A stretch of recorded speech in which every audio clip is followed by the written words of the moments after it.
নমস্কার, joy to Hanuman, জয় হনুমাটি।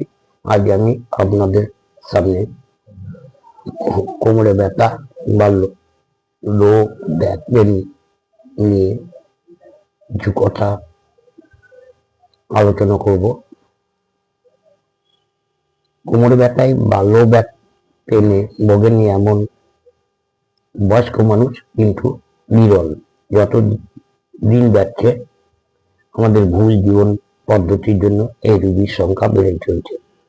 বিশ্ব স্বাস্থ্য সংস্থা বা WHO পরিসংখ্যান অনুসারে প্রতি 13 জনে একজন এই মুহূর্তে এই রোগে ভুগছে। এই রোগে ভোগার কারণগুলো নিয়ে আমি কিছু আলোকপাত করার চেষ্টা করছি। সেটা দেখা যাবে যে আমাদের প্রত্যেকের হাঁটা, দাঁড়ানো, বসা, গাড়ি চালানো, শোয়ার ভূমি আলাদা। সেটা বিজ্ঞানসম্মত না হলে মেরুদণ্ডের উপর চাপ পড়বে, এতে কোমর ও পিঠের মাংসপেশি দুর্বল হবে, পিঠে হাড়ের বক্রতা বা কাইফোসিস হয়। আর একমাত্র দুপায়ে প্রাণী মানুষ আক্রান্ত হয় কোমরের ব্যথায়। তাই সবার সঠিক ভঙ্গিমা বা পশ্চাৎ জানা উচিত। শরীরচর্চার অনেকগুলো মেরুদণ্ডে দুই কশেরুকার অর্থাৎ দুটো কশেরুকার মধ্যে ডিস্কোট্রিয় বা প্রোলাপস লাম্বার ইন্টারভার্টিবাল ডিস্ক হয়ে, তাছাড়া সাইটিকা, অস্টিওপোরোসিস, স্যাক্রোইলিয়াক জয়েন্টে প্রদাহ থেকে স্যাক্রোলাইজেশন, অস্টিওআর্থ্রাইটিস, অ্যানকালাইজিং স্পন্ডেলাইটিস, বোন টিবি, টিউমার, ক্যান্সার, ভিসেরাল রোগ, কিছু স্ত্রী রোগ, মেরুদণ্ডের রক্তবাহী নালীর গোলমাল, কিডনির অসুখ, গর্ভকালে মাসিকের সময় অপুষ্টি, মেদ বৃদ্ধি থেকেও রোগটা হয়। 5 ফুট উচ্চতার কোন ব্যক্তির কোমরের মাপ হওয়া উচিত 30 ইঞ্চি কম বা নিজের উচ্চতার অর্ধেক। এছাড়া উঁচু থেকে পড়ে আঘাত লাগা, বেশি ওজন তুললে বা সঠিক ভঙ্গিতে মাল না তুললে কোমরে ব্যথা হতে থাকে। একটানা দাঁড়িয়ে বা বসে থাকলে, ঘোরানো চেয়ারে বসলে, শরীর মুড়ে কিংবা বুক পর্যন্ত পা মুড়ে বা উপরে শুলে এই রোগটি দেখা যায়। কোমরের ব্যথা প্রতিরোধে ব্যালেন্স তুলে বসতে হবে। চোট লেগে ব্যথা হলে 72 ঘন্টা পর্যন্ত বরফ সেক দিলে রক্ত জমাট বাঁধা ও ফোটাও কমে। তারপর থেকে গরম জলে তোয়ালে দিয়ে বা হট ওয়াটার ব্যাগ কিংবা ফিজিওথেরাপিস্টের কাছে গিয়ে সেক নিলেও রক্ত চলাচল স্বাভাবিক হয়ে ব্যথার উপশম হবে। অ্যারোবিক্স ও স্ট্রেচিং ব্যায়াম, সাঁতার, যোগাসন ইত্যাদি মাধ্যমে কষ্ট ধীরে ধীরে উপশম হয়। নিয়মিত হাঁটা খুবই ভালো। একজন চিকিৎসক হিসেবে যতটুকু অভিজ্ঞতা সঞ্চয় করি কি, শরীরের অনেক রোগের মূল হচ্ছে মন। তাই 10 জনে 3 জন কোমরে ব্যথার কারণ হচ্ছে মানসিক চিন্তা বা অবসাদ। তাই উৎফুল্ল থাকতে হবে, আনন্দে থাকতে হবে।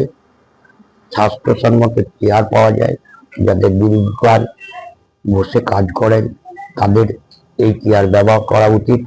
সোজা হয়ে উরু মাটি সমান্তরাল রেখে বসতে হবে। একটানা অনেকক্ষণ না বসে মাঝে মাঝে দাঁড়ানো বা একটু হাঁটা দরকার। অনেকক্ষণ দাঁড়াতে হলে ছোট্ট ফুট রেস্ট নেওয়া দরকার। নরম গদির বিছানায় বসলেও ও শুলে পেছনের মাংসপেশিতে একটি টক পয়েন্ট তৈরি হয়, পশ্চারাল কোমরের ব্যথা সৃষ্টি হয়। হঠাৎ করে বিছানা ছাড়বেন না। পা দুটি বিছানা থেকে ঝুলিয়ে কাত হওয়া, হাতের কনুই এবং অন্য হাতের তালুতে ভর দিয়ে বিছানা থেকে উঠবেন।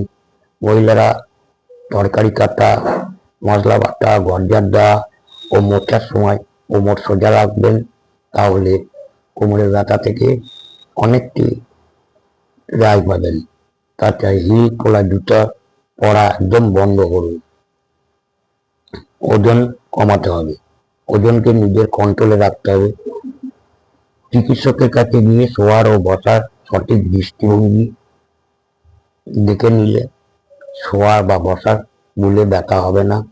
7 থেকে 8 ঘন্টা নিশ্চিন্তে ঘুমাতে হবে।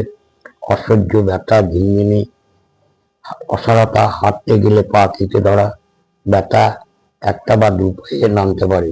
অনেক সময় দেখা যায় কর্মক্ষমতা হারিয়ে বিছানা নেয়। রিফাইন খাবার, junk food, fast fatty food, processed ফুডের বদলে protein, vitamin A, C, K, calcium, হলুদ, লেবু, শাক, সবজি, বাদাম ও ওমেগা 3 ফ্যাটি অ্যাসিড সমৃদ্ধ খাবার খান। অ্যালোপ্যাথির মতে ব্যথা কমাতে বিভিন্ন ব্যথার ওষুধ, মাসেল রিল্যাক্সেশন এবং নানা রকম ওষুধ দেওয়া হয়। তা এক্ষেত্রে আমি বলবো যে কোনো প্যাথির ওষুধের পাশাপাশি কিংবা এককভাবে ফিজিওথেরাপি দারুণ কাজ করে।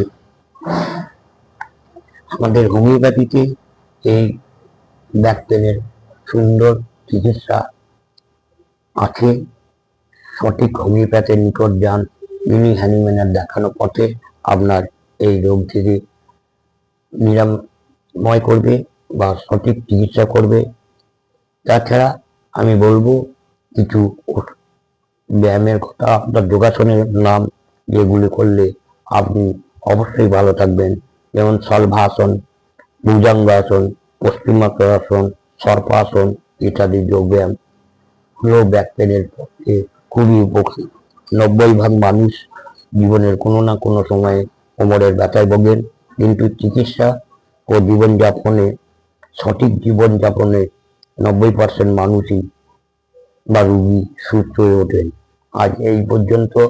আজকে আপনাদের সবার সুস্থতা কামনা করে এবং সকলে ভালো থাকুন, আনন্দে থাকুন এই কামনা করি। এবং সবশেষে আমি আবার আপনাদের কাছে আপনাদের অনুরোধ করছি, যদি আমার এই রোগ পর্যালোচনা যদি আপনাদের ভালো লাগে তাহলে আমার ইউটিউব চ্যানেলটি অবশ্যই সাবস্ক্রাইব করবেন। আমার প্রোফাইলে, অশোক চ্যাটার্জি প্রোফাইলে ইউটিউব লিঙ্ক দেওয়া আছে। তাছাড়া আমার একটি পেজ আছে, ডক্টর অশোক কুমার চ্যাটার্জি জয়শ্রী অ্যানিম্যান, ওই পেজেও আপনি ইউটিউব লিঙ্ক পেয়ে যাবেন।